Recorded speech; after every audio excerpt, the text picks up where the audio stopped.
Dese la oportunidad con su familia de buscar en la palabra de Dios Hechos 21, 10 al 16. He titulado esta reflexión de la escritura, esta palabra se llama ¿cuál voluntad voy a hacer? Es una pregunta. ¿Cuál voluntad voy a hacer? Y le invito para que usted escriba en los comentarios y también tome las frases más que llegan a su corazón, más importantes, y las escribe. Y así nos retroalimentamos todos en la palabra del Señor. ¿Cuál voluntad voy a hacer? Hechos 21, 10 al 16. Déjame recordar esta mañana que siempre habrá una lucha entre la voluntad humana y la voluntad de Dios. Siempre habrá una lucha entre el espíritu y la carne. Pablo dice que se oponen entre sí, que la carne no quiere permitir que hagamos la voluntad del Señor. Pero solo quienes están dispuestos a renunciar a sí mismos logran caminar en la voluntad de Dios. Ahí hay unas frases para escribir. Solo quienes renuncian a sí mismos logran vivir en la voluntad de Dios. Por eso Pablo es recurrente diciendo: ya no vivo yo, Cristo vive en mí. Por eso dice en Gálatas 1:10: si yo viviera para agradar a los hombres, no sería siervo de Jesucristo. Pablo deja sentado que muere cada día para proseguir adelante, para seguir a la meta del supremo llamamiento en Cristo Jesús.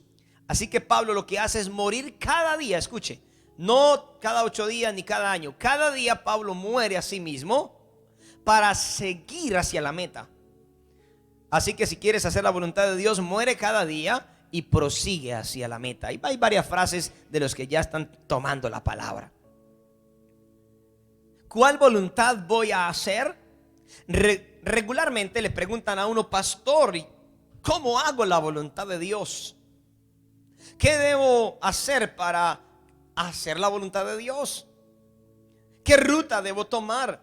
Se preguntan: ¿y cuál será la voluntad de Dios en este asunto? Y la gente está turbada diciendo: oye, ¿qué voluntad voy a hacer? ¿Qué voluntad voy a hacer?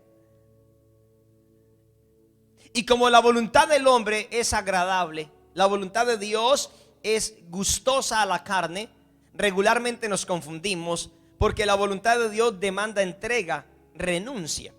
Ya sé lo que está pensando alguien que usa la palabra de Dios. Dice: pastor, pero la Biblia dice que la voluntad de Dios es buena, agradable y perfecta. Sí, pero es buena, agradable y perfecta no para mí, sino para los intereses del reino de Dios. Eso es diferente. Por eso todo el que se ha enfocado en el camino, en la ruta de hacer la voluntad de Dios, ha tenido que renunciar a muchas cosas. Escuché la historia de un misionero llamado al África, y él vivía en Norteamérica muy cómodo con 4 hijos. Uno de ellos tenía una enfermedad particular y no podía que ningún insecto rozara su piel porque se inflamaba y era terrible lo que le sucedía al pequeño. Pero cuando él entra en oración en Norteamérica, Dios le dice: ve a África, a la jungla, a lugares boscosos, terribles, a un país en particular, a una comunidad muy distante. Y él entra en la lucha entre ir a África o quedarse en Norteamérica. Y tiene argumentos para quedarse. Mi familia, mi hijo no puede estar en lugares como esos. Mi esposa, son 4 hijos. Estoy cómodo, ¿me voy a pasar necesidad? Pero este hombre logró renunciar a su propio sentir, a deleitarse en sí mismo, a su propia comodidad, y fue y obedeció al África. Y sucedió que este hombre llevó el evangelio a unas comunidades, perdón, que nunca habían escuchado de Jesús. Y con trabajo arduo de mucho tiempo, logró que toda la aldea le entregara su vida a Cristo Jesús. Más de 2,000 personas. Un pionero en África. ¿Por qué? Porque estuvo dispuesto a renunciar a sí mismo. He visto un problema en la iglesia moderna y contemporánea, donde tenemos ciertas libertades, como en Europa, Norteamérica, América Latina. Una problemática, y es que nos gusta vivir cómodos, ¿o no? De hecho, si la transmisión está muy mala, se cambian a otra transmisión hoy domingo. Porque nos cuesta ser fieles.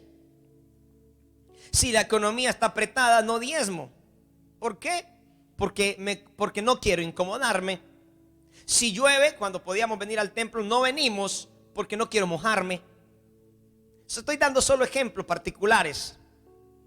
Si me está enamorando una persona que es yugo desigual, entonces considero si obedecer la palabra o no, o pensar que tal vez en el camino se convierta, porque no me gusta incomodarme.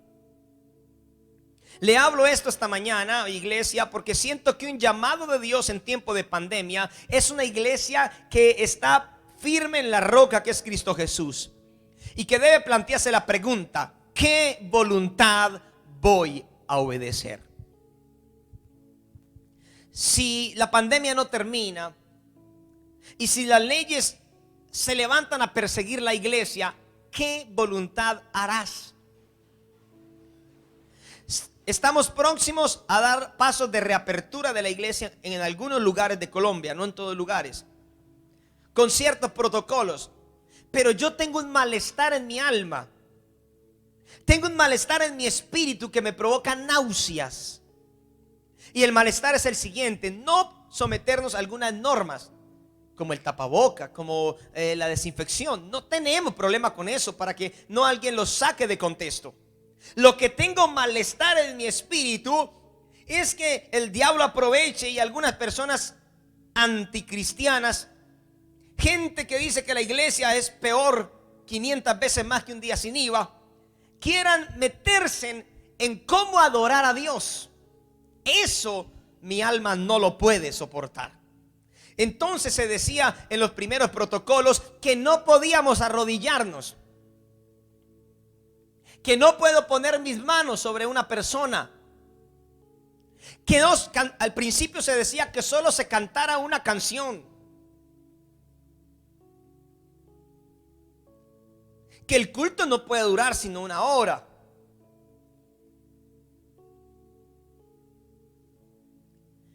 Pero cuando ya la normativa me dice a mí, por ejemplo, que no me postre ante Dios, es un asunto satánico. Eso no tiene nada que ver con el protocolo. Eso no tiene nada que ver. Fue lo que en cierto momento Daniel experimentó. Cuando sacan ese decreto diabólico y Daniel no podría orar, no podría postrarse ante su Dios. Y Daniel tiene que tomar una decisión: ¿cuál voluntad voy a hacer? Hace un momento, mientras adoraban acá el equipo de alabanza, yo estaba atrás en el auditorio y estábamos cantando Yeshua, y yo sentí postrarme y lo hice. Solo quiero dar ejemplos. No busco estar en acuerdo en todos los ejemplos que he dado. Solo quiero que nos ubiquemos en una línea en que yo tengo que decidir qué voluntad voy a hacer. Pastor, ¿y cuál es la ruta para hacer la voluntad de Dios? ¿Cómo hago la voluntad de Dios? ¿Cómo comienzo a hacer la voluntad de Dios? Número 1, tomando el texto que trabajamos aquí, y como ya tengo poco tiempo, la voluntad de Dios empieza en una palabra de Dios. Escuche eso. La voluntad de Dios empieza en una palabra o en la palabra de Dios. Ahí radica. Ahí tengo que plantarme. Ahí tengo que sostenerme. En ese fundamento tengo que estar. Tengo que pararme en la palabra de Dios, hablando de un fundamento. Tengo que ubicarme en el principio bíblico. Si yo quiero hacer la voluntad de Dios, no puedo hacer la voluntad de Dios desde mis opiniones y desde mis criterios. Una problemática es esta hoy. La iglesia está interpretando la Biblia según su opinión. Se está ubicando en hacer o no hacer de acuerdo a lo que yo opino, pero nosotros estamos llamados a someternos a la palabra y no que la palabra se someta a mi vida. Eso es muy diferente. Entonces, ojo, no es tu opinión. La Biblia dice: no dejen de congregarse como algunos tienen por costumbre. Y conozco gente que mientras empezó esta transmisión, mientras empezamos esta forma de culto, jamás ha faltado a ningún culto. Han hecho recargas, se han comunicado por teléfono, han estado por Facebook, e incluso algunos más atrevidos, poquitos, pero en momentos de desespero y que no funciona nada, me llegaron al templo. Hasta se sentaron por allá afuera para escuchar. ¿Por qué? Porque él tiene una convicción de lo que le dice la palabra. Entonces no se acomoda a su sentir y a su agrado, sino que está dispuesto a someterse a la palabra de Dios, aunque esa palabra lo incomode. Ojo con eso. Aunque esa palabra le demande entrega, renuncia, lo hace porque quiere caminar en la voluntad de Dios. ¿Cuántos quieren caminar en la voluntad de Dios? Aleluya, amén. El texto dice, para entrar en el texto, dice que vino un profeta llamado Agabo. Pablo está reunido con su equipo. Pablo ha predicado, Pablo ha sido apedreado, Pablo ha pasado penalidades. Pablo está predicando en Iconio, en Listra, en Derbe, en Antioquía. Pablo ha estado en la tarea misionera.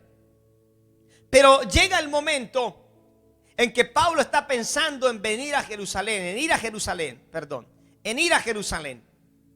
Y cuando está reunido con ciertos discípulos, entonces están en Cesarea, están en la casa de Felipe el evangelista. Pronto voy a predicar de ahí, de esos dos versículos. Están predicando con Felipe el evangelista. Están en casa, de Felipe. Y cuando están allí, aparece un profeta llamado Agabo. Y el profeta llega y toma un cinto que había de Pablo, que estaba por ahí, se amarra los pies fuerte y se los ata, y luego profetiza: así harán al hombre a quien le pertenece este cinto. En Jerusalén lo atarán y lo entregarán a los gentiles. Así, escuche lo que dice: así dice el Espíritu Santo. Ahora, ¿cuántos dicen amén? Ahora, ¿cuántos dicen la recibo? Sí, es para mí. Porque cuando el Espíritu de Dios te dice: levantaré tu negocio, el Señor cuidará tus finanzas, dicen amén. Pero cuando el Señor dice: tienes que ser buen administrador, sé fiel en tus principios económicos, porque será el salvavidas para la recesión económica que viene, ahí ya cambian los amenes. Lo hablo porque estamos dados, no que Dios no dé buenas palabras, no que en Él no tengamos la esperanza, no que Él no bendiga, pero estamos acostumbrados a la parte buena y no queremos nosotros aceptar cuando la palabra de Dios sigue siendo buena. Porque aunque ella me demande, me exija, aunque ella me ponga entre la espada y la pared, la palabra misma define que toda palabra de Dios es limpia y es buena. Lo que pasa es que no estamos dispuestos.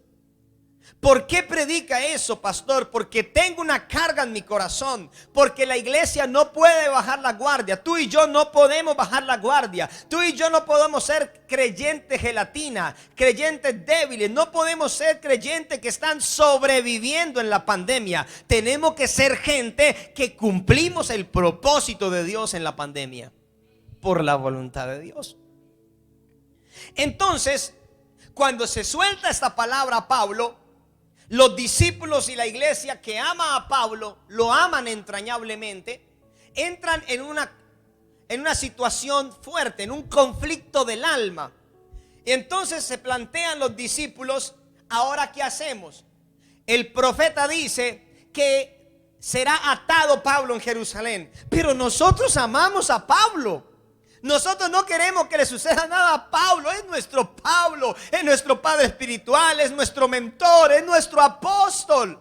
¿Cómo va a suceder así? Entonces ellos se derriten en sus emociones y le dicen: ay, Pablo, te rogamos que no vayas a Jerusalén. Y sacan el pañuelo y empiezan a llorar: ay, Pablo, por favor, no subas.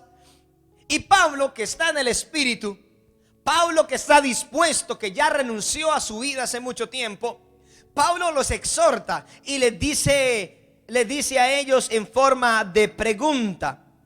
Les dice: ¿qué hacéis llorando y quebrantándome el corazón? ¿Qué hacéis llorando y quebrantándome el corazón? En otras palabras, ¿por qué me desaniman a hacer la voluntad de Dios? ¿Sabe que hay creyentes que desaniman a hacer la voluntad de Dios? Ay, no lo haga. Sí, cásate con el inconverso. Tú no puedes, la tentación es muy grande, ríndete. Sí, está difícil. Ni ofrende ni sea fiel. Ay, no lo hagas. Dios te entiende. Ay, Dios conoce el corazón. Y bajo esa excusa se violan los principios. Bajo esa excusa se desobedece la palabra y se entra en un terreno de la voluntad del hombre. Se salen del camino y ahora se ubican en la voluntad del hombre. Pero Pablo permanece en la voluntad divina y les dice: oye, ¿qué hacen llorando y quebrantándome el corazón? Entonces yo veo que Pablo está firme en la palabra de Dios. Pablo acepta lo que el Espíritu Santo le está diciendo.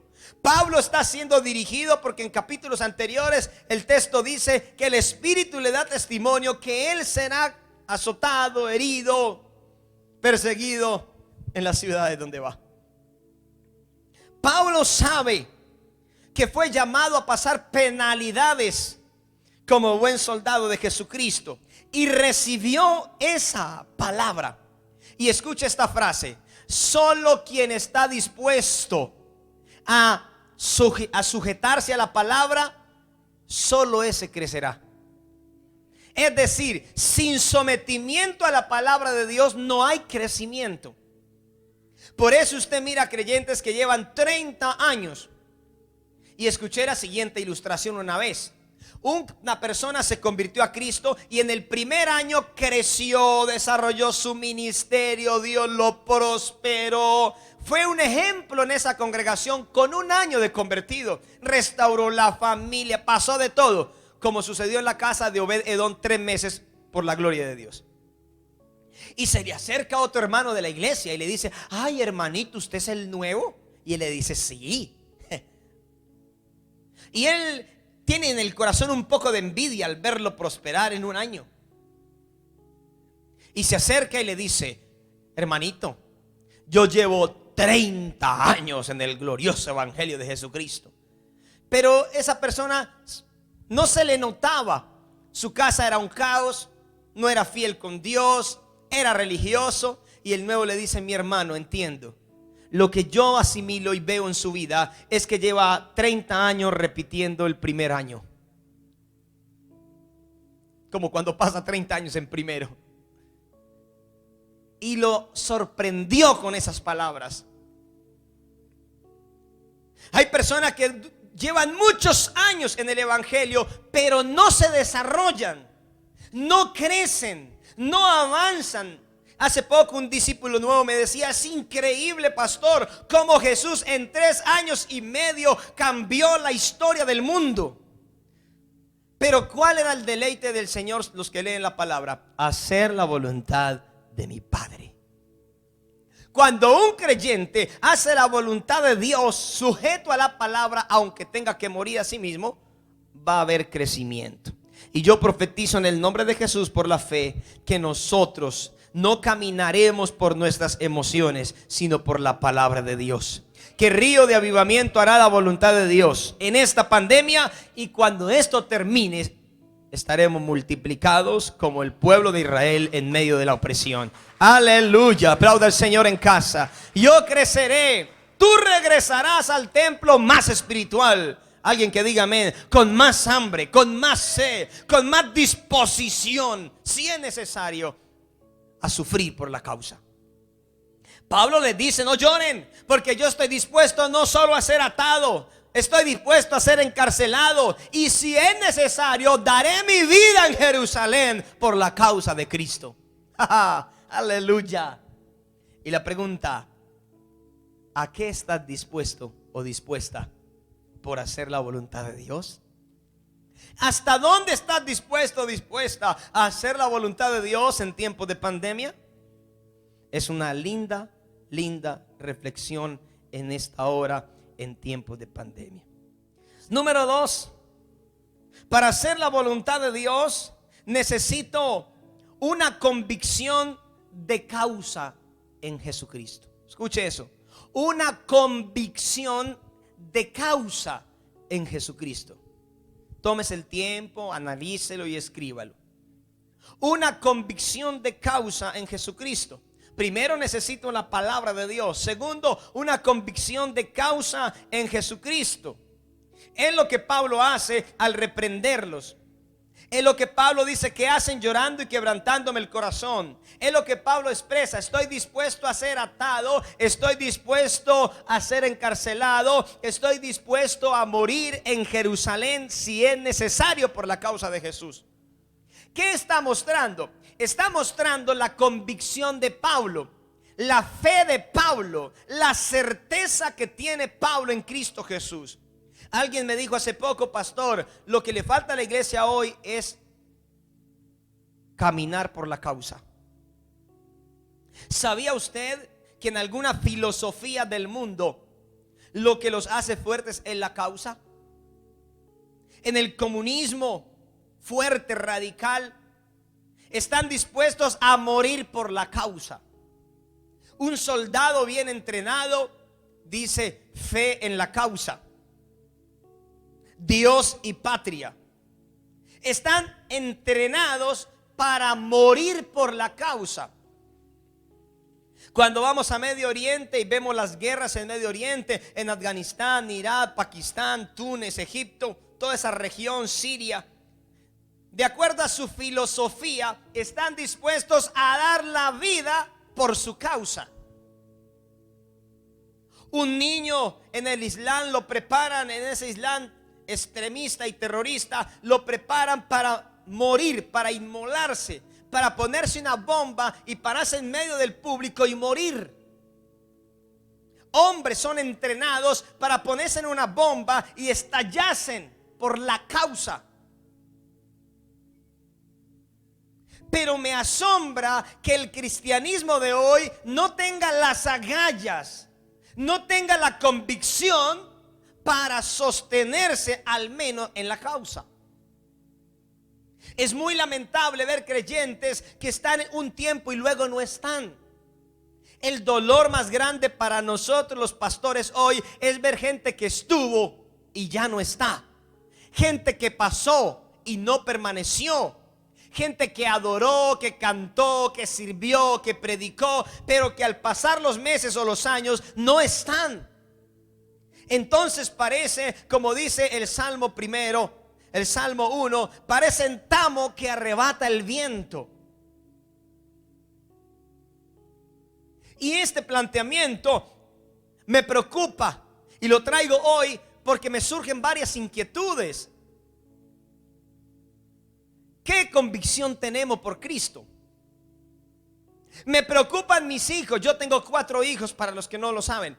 Ya, el pastor tan bonito, tan joven con 4 hijos. Sí, mayor de 19, la nena va a cumplir 16, la otra nena cumple 15 ahora en octubre, vamos a celebrar esos 15, y también el otro nene está por cumplir 11. Está mayorcito, pastor. Sí, que la presencia de Dios nos mantiene hermosos y rejuvenecidos. Escriba esa frase. Escriba esa frase: la presencia de Dios me mantiene rejuvenecido, hermoso, hermosa. Créalo, los hijos de Dios somos bellos, amén. Tampoco estamos ahí, no, estamos lindos. Al menos por la fe, ande al menos por fe y no por vista. A algunas hermanas les toca caminar con el esposo por fe y no por vista. Bueno, sigamos la palabra más bien porque ya se pone difícil el asunto. Pero cuando veo a mis hijitos, cuando veo a Fernanda, a Sarita, perdón, a Fernanda, a Salén, o eso le pasa cuando uno tiene varios hijos, le dice el nombre del uno al otro. Y mi mamá solo me crió a mí en la última etapa, pero llamaba a los otros dos. Entonces soy hijo único por parte de mi padre. Los que no saben, les cuento un poquito del chismerío santo, dijo alguien. Y soy hijo único y crecí solito, pero sin embargo mis dos hermanos ya eran mayores, no estaban conmigo en casa, y yo crecí solito. Y mi mamá llamaba a los otros dos. Entonces mi mamá, yo tengo dos hermanos, mi hermano John y mi hermana Fanny. Son hijos del primer matrimonio de mi mamá, que ella enviudó, para que no se queden sospechas ahí en el aire, porque hay gente que está lista a atrapar las cosas. Entonces, por parte de mi papá, en el segundo matrimonio soy hijo único. Y yo recuerdo que tenía unos 7 años y mi mamá me llamaba para hacer mandados o alguna cosa. Y cuando ella estaba como medio enojada, era lo que yo percibía, nunca lo he hablado con ella, o me necesitaba así, no me decía Freddy sino Andrés. Pero me iba a llamar y llamaba, Fanny, John, Freddy, Andrés. No, ¿a usted le pasa que hay mamás que llaman a todo el mundo antes de llamarlo a otro? Y es que yo no entendía eso hasta que fui padre y tengo 4 hijos. Y a veces voy a decir, Sara. Y como las dos empiezan por ese, y Salén. Y ella me dice, papi, yo no soy Saleno, yo no soy Sara. Pero cuando yo los veo me preocupa la fe de ellos, porque están creciendo en otro escenario. Hay creyentes que ya han vivido batallas y tienen cicatrices, o tenemos cicatrices de las batallas, pero ellos crecen más cómodos. Y yo me pregunto, mañana voy a faltar, un día de estos me voy con Cristo, si Él no ha venido. Y me preocupa a ellos cómo reaccionarán, qué convicción tendrán, hasta dónde llegarán mis hijos. Es mi planteamiento personal y le invito a que lo haga usted en casa. Hasta dónde estarán dispuestos a soportar por la causa.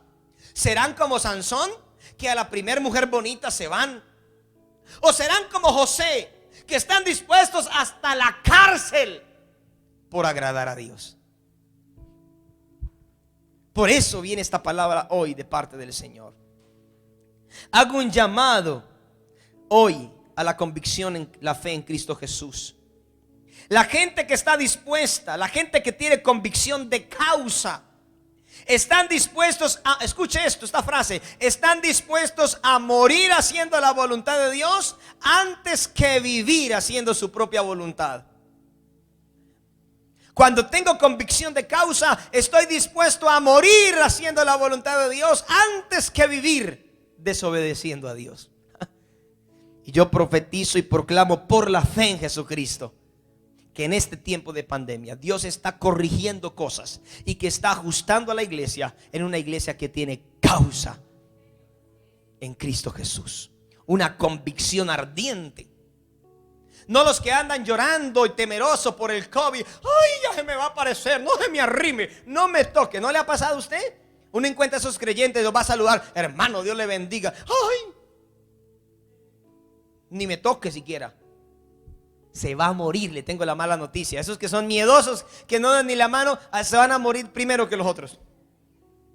La Biblia dice que lo que el hombre teme, eso le vendrá. Esto estoy hablando sobre la palabra. Ese que, ay, ni me toque, ay, no, por favor, ni se me arrime, ese le puede dar COVID primero y lo mata. Pero el otro que tiene confianza, no que viola tampoco las reglas, pero hermano, tampoco. Un temor, un pánico. Y yo pregunto, ¿hasta dónde estarán dispuestos por Cristo? ¿Hasta dónde hay una convicción de causa? Algunos, cuando ya no pueden alcanzar la voluntad de Dios, algunos cuando ya no pueden alcanzar su propia voluntad, entonces ahí dice que se haga la voluntad de Dios. Mira este ejemplo de la palabra que está ahí. Los discípulos y los amigos de Pablo, los hermanos lloran. Pablo, no suba, Pablo, no vaya, por favor, quédate con nosotros. Sí, dijo Kiko. Y Pablo, ¿qué hacen llorando? ¿Qué hacen quebrantándome el corazón? Y Pablo se pasea y diciendo: estoy dispuesto no solo a ser atado en Jerusalén, sino a morir en el nombre de Jesús en Jerusalén. ¿Sabe qué veo en Pablo? Pablo dice: yo quiero morir como mueren los profetas. Y todo profeta muere en Jerusalén. Es que... Y el texto dice que como ellos no pudieron hacerlo quedar, entonces dijeron: bueno, que se haga la voluntad de Dios, ¿qué más da? Y hay creyentes así, luchan y quieren hacer su voluntad y quieren imponer su voluntad por encima de la palabra. Y cuando ve que no pueden, bueno, pastor, pues yo, ¿qué más hago? Pues que se haga la voluntad de Dios. Pero no es así como muy de mucha convicción, sino porque tocó. ¿De qué manera? Surge esta otra pregunta. ¿De qué manera estoy haciendo la voluntad de Dios? ¿Porque me toca o porque tengo convicción de fe en Cristo Jesús? He visto mucha gente con dolor y resentimiento en el corazón porque oraron por un familiar para que se sanara y no se sanó. Y le entran los argumentos: pero ¿por qué, Dios? ¿Por qué no lo sanaste? Y casi que el Señor tiene que decir: porque he hecho milagro tras milagro tras milagro en tu casa y ni así se vuelven a mí. Suena feo, pero es la verdad. Sucedió con el pueblo de Israel. La queja de Dios: Él les envié profetas, les hice milagros, les hice muchos prodigios, caminé con ustedes, les pastoreé en el desierto, pero su obstinado corazón no se vuelve a mí. Por eso los entregaré al cautiverio en Babilonia. Y lo hizo Dios.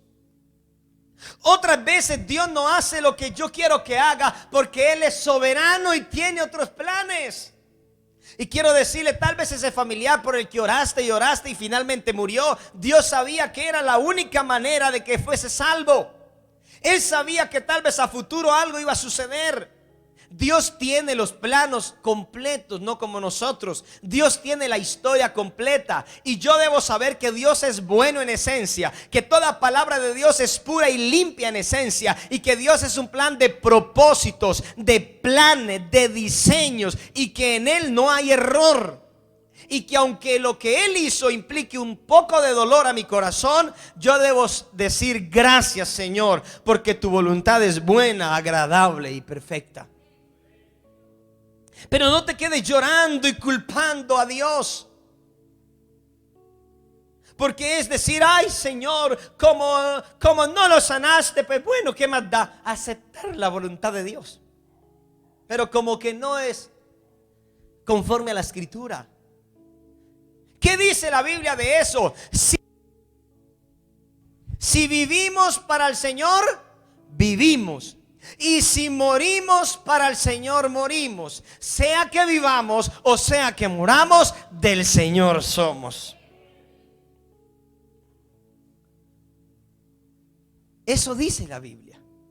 Entonces debo tener una convicción de causa para permanecer firme, aún para bendecir a los enemigos, como Jesús: Señor, perdónalos, no saben lo que hacen. ¿Está en contra de nuestra propia filosofía de vida? Sí. ¿Está en contra de nuestros deseos? Sí. Pero repito, solo quien renuncia a sí mismo puede hacer la voluntad de Dios. Tercero, y termino, acompáñenme a la alabanza. La voluntad de Dios la hacemos en acciones coherentes a la fe. Necesitamos acciones coherentes a la fe. ¿Cómo hacer la voluntad de Dios? Necesito la palabra de Dios. ¿Cómo hacer la voluntad de Dios? Necesito convicción de causa en Jesucristo. ¿Cómo hacer la voluntad de Dios? Necesito acciones coherentes conforme a la fe. Terminamos cantando Yeshua. Acciones coherentes a su fe. Escuche lo que dice el texto. Pablo entendió, y Pablo estaba en su convicción determinante. Escuche, convicción determinante. Hacer la voluntad de Dios demanda convicción determinante. Entonces, escuche, esta frase también la puedo escribir ahí. lo que creemos es lo que hacemos. Lo que creemos es lo que hacemos. Entonces el texto me muestra que Pablo se quedó otros días después de recibir la palabra que le dio el profeta Agabo. ¿Y sabe qué hizo Pablo? No se puso a llorar. Pablo preparó su equipo que lo iba a acompañar a Jerusalén y le dijo: bueno, muchachos, vamos a alistar la maleta, hagamos los preparativos. No tenían teléfono ni eso, pero si hubiesen tenido teléfono, llama a Jerusalén. Aló, sí, por favor, una reservación en el mejor hotel, sí, es para Pablo. Ajá, sí, quiere pasar una buena noche antes de ser apedreado. Ajá, no, encarcelado, no sé, pero le va a pasar mal el hombre. Sí, sí, habla con el manager de Pablo. Ajá, agenda una cita para que lo atrapen en Jerusalén. Ok. Y dice la Biblia que con un discípulo antiguo arreglaron el hospedaje, con quién, en dónde se iba a quedar en Jerusalén. Hizo todos los preparativos, y luego que hizo los preparativos en varios días, entonces se levantaron y subieron a Jerusalén.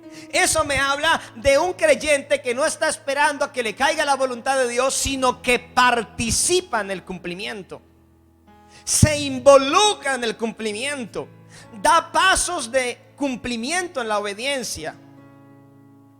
No espera que le caiga del cielo, sino que se involucra en el proceso, y las acciones que da, las acciones que desarrolla, los pasos que da son coherentes. Escucha lo que cree.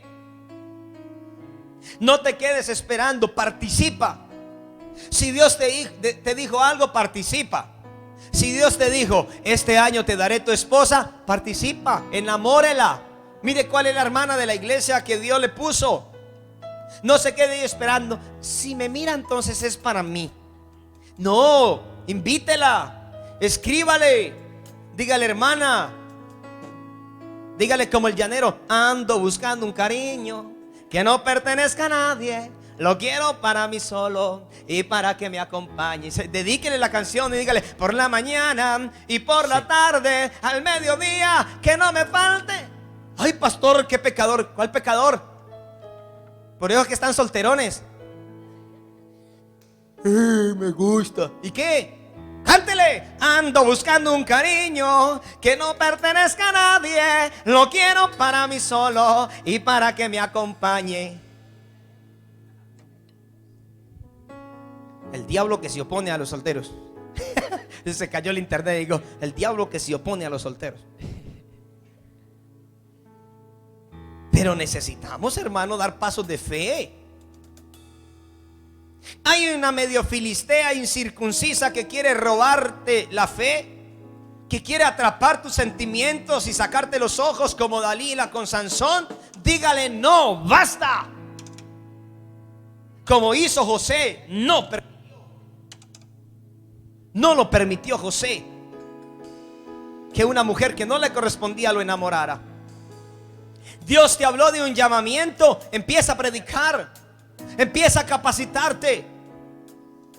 Dios te habló que tu hogar serviría a Jesús, capacítalo, prepáralo, inspíralo.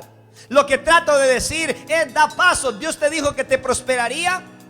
Escuche, para los que tienen esa palabra, escuche, para los que tienen esa palabra. En este tiempo viene una recesión económica increíble. Eso ya lo dicen todos los economistas del mundo. Pero en toda recesión económica es la oportunidad para que el pueblo de Dios prospere. Eso está en todas las historias. Mientras algunos venden, ese es el tiempo que el pueblo de Dios compre. ¿Aló?